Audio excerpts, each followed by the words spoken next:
welcome to this extra time soccer special. Never mind that England's cricketers are locked in a fascinating contest against New Zealand at the Oval. Our national winter game has taken centre stage this weekend.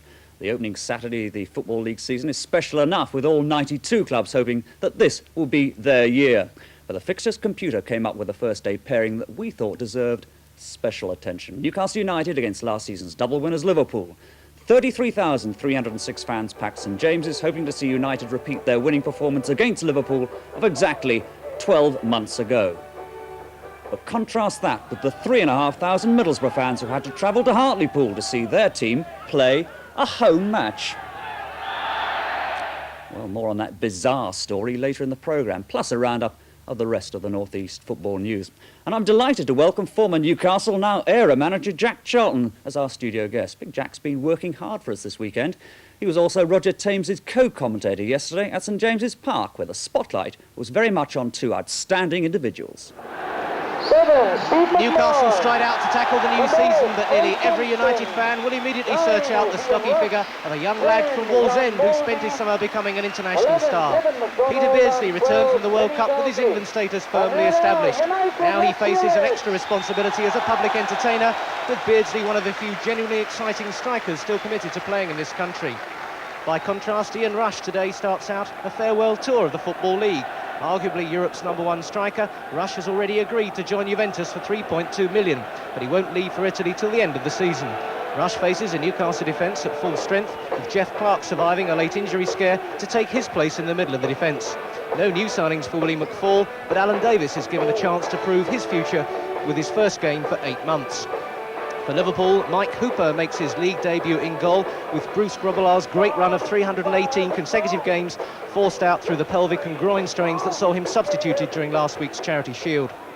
But the key to Liverpool's selection is manager Kenny Dalglish's decision to keep himself on the bench.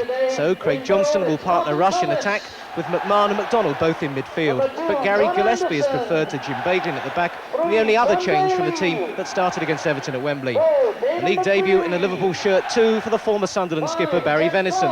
3 months ago he was writing round to clubs announcing his availability, and what a reply he got. The referee today, Dave Richardson from Harrogate. So the new season kicks off at St James's Park. The day, of course, when all teams start full of optimism, but no team surely more justified with optimism than Liverpool with their record. And this is Rush straight away getting possession, but the referee has pulled up for the free kick on Glenn Roeder. Rush certainly managing a smile there in this, his last season in the Football League, but an unnerving moment surely for Glenn Roeder when you've got to face a striker like Ian Rush. Newcastle fans, no doubt, will look back 12 months ago this weekend when they in fact beat Liverpool 1-0 on the second Saturday of the football season. A start like that, of course, would be perfect. With me, of course, as we said, is Jack Charlton, their former manager. And Jack, I wonder, what sort of chance do you give Newcastle this afternoon against as formidable a side as Liverpool? Well, Liverpool have had some tremendous preparation this year. I think they've played already about 10 games, so they've had a good preparation. It's always been against better teams.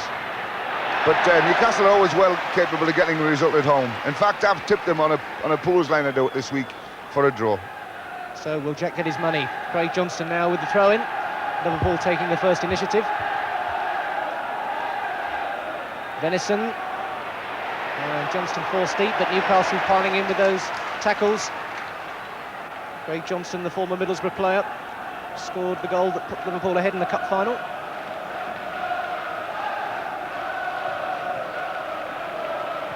Gillespie and McCreery picked that one up. Now Beardsley. The ball out wide here to Alan Davies, pushed into the space. And it's John Anderson who's made a brave run. And they've got the corner kick. And a good positive start there. Alan Hansen, Liverpool captain, conceding the corner kick. And positive running there from John Anderson. And that'll be just the sort of stimulation the all-ticket sellout crowd will need to get behind the home side. Kenny Wharton is going to take this corner kick. Jeff Clarke is up there, Whitehurst is making a run, and Hooper will be no doubt very pleased to have grabbed onto that one cleanly. Hooper, who sets a record of becoming only the 4th goalkeeper to start a season for Liverpool in 24 years. Molby. Now Rush is free. Bailey's challenging him. Here goes Rush. And Ian Rush scores for Liverpool. 4 minutes gone and the ace goal scorer is back in the groove again. Several times he'd been caught offside, but did he beat the offside trap that time?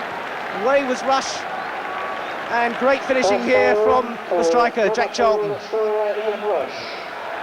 I've got a piece of paper in front of me and I've just written on it, Rush and offside, because Newcastle are playing a very strict offside system, and against Liverpool it's terrible to play it that way. Rush exposed them there to a degree which was embarrassing. So Bailey was caught playing him well onside, and if they play offside against this fella, he'll score goals all day. He certainly scored one already, just over 4 minutes gone in this opening game of the season at St James's Park. It's Newcastle 0, Liverpool 1, and that man Rush does it again.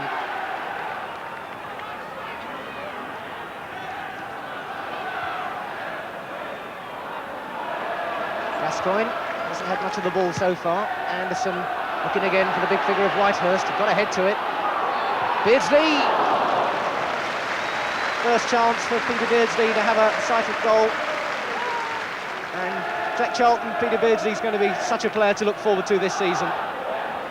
Peter's got a tremendous amount of ability on the ball when he's going forward, but he wasn't going to get in the box there. It's one of the failings of Peter, actually. He's very good at running at people, but he could have been going behind Billy Whitehurst there instead of waiting for the ball to drop into midfield, which he did.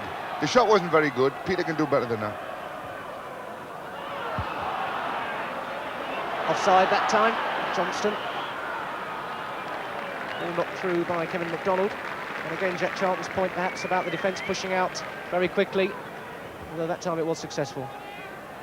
Liverpool have obviously done their homework against Newcastle, and they know they play up offside and they play square, and they've got people running from midfield as well as Rush up front who are going to catch Newcastle again and again with this offside trap. Gascoigne now though for Newcastle. Davies is wide. The ball to the middle. Gascoigne, good header. Couldn't quite get the power to get it away from Hooper. And Roeder's up there. Out wide is McDonald. What a spell this for Newcastle. Hooper is out. Collects it cleanly again. And Whitehurst furious. Billy's quite right to be furious there, because there was no way that he was allowed to get to that ball. We haven't got it on the picture here, but you know, I might see Billy trying to get to the ball here, and he's absolutely no chance, because he's absolutely blocked on his way to the ball. It was a foul. Beardsley chasing that one. And it's a corner kick. It's certainly a good spell for Newcastle. That's because they've pushed a few people forward for a change. Beardsley with the corner. Wharton. Come back for Beardsley again. Still they've got to make the telling cross. Laid in neatly there. This is Davies. 3 men in front of him, and he found McDonald. Roeder urging someone to put some pressure on McDonald, not giving the time to play that one clear. And Newcastle failing rather to take advantage of a good spell of pressure. Davies working hard there to nick the ball off Mulby. That's Liverpool's throw. And Johnston can get away here. Rush is the man in the middle. Johnston keeping his balance well.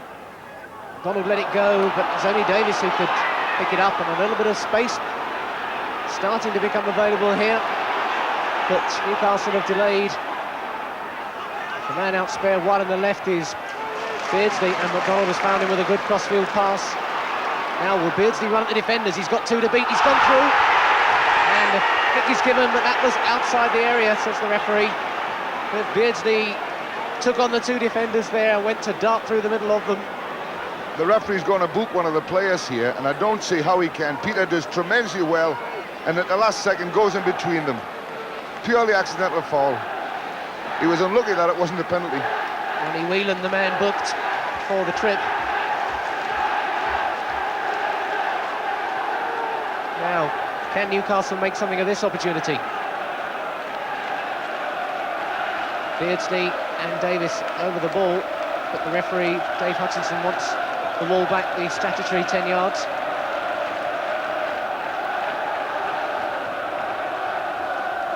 Beardsley, a bit into no man's land. McCreery felled by Rush, but no free kick. When that free kick was first given, Neil McDonald had moved into a great position in centre midfield to strike the ball, and it wanted pushing by Peter, and he took too long on the ball before he decided to play it, and there was nothing left for him to do. Oh, Beardsley nearly getting a golden opportunity then. I think it was only his speed off the mark that really created a chance. Heart-stopping moment, though, for Mike Hooper, with Beardsley sprinting in at him. Benison through to Johnston. Johnston a neat header there. But there was no one from Liverpool this time in support to take advantage. Johnston's brave running created the opportunity. Martin was very slow there in coming out. That was an obvious ball going to be played there, and Craig Johnson was unlucky not to just get the... When he got the header on it, that it didn't just fit over the top of him and go into the goals. McCreery pumping that one forward with his head to Whitehurst. Now can Whitehurst get the shot? And Hooper's down quickly. Whitehurst working hard there for any sort of shooting opportunity, which have been so precious throughout this game. And for a big man, Jack Whitehurst did well to create any sort of chance. He's done very, very well, Billy, today. He's really had to work alone a lot up front, and he's battled for every ball, and he's the one been unlucky at that time not to get a goal, in fact. Very impressed with Billy today. Now Rush turning away from Clarke. Rush again. Can Rush score? And Ian Rush shows just how it's done. He's had two chances, really, and he's taken both of them. And what quality in his finishing. He said that you take a chance if you push up against Liverpool and commit more people forward into the game, you've got a chance. Rushy's just punished us. He's taken the ball, checked out of it, and hit the net with it. Probably his only second chance in the whole of the game. What a shame, because Newcastle were just coming back into the game. Check out of it, have a little look, Rushy, and play it into the one spot the goalkeeper can't get. Right into the back of the net. What a good finisher. So Ian Rush, 32 goals last season, is back on the goal trail well and truly in his first game, with two more, and with about 7 minutes left in this match. It's Newcastle United 0, Liverpool 2, and Kenny Dalglish thinks it's time that he got in and joined the fray. Liverpool player-manager, remarkable achievement of a double in his first season, replacing Craig Johnston, who's been operating as the striker in the second half, and Dalglish, not surprisingly, greeted by generous and respectful applause from St James's Park. I think the disappointing part of the whole game has been the midfield of Newcastle, actually. Dave McCreery's done his job that he normally does in midfield, but the rest of them have really, they've not supported the front two to any great extent at all. Very disappointing the midfield three. Kenny Wharton and Davies have really not got forward enough, and have not supported the front two enough.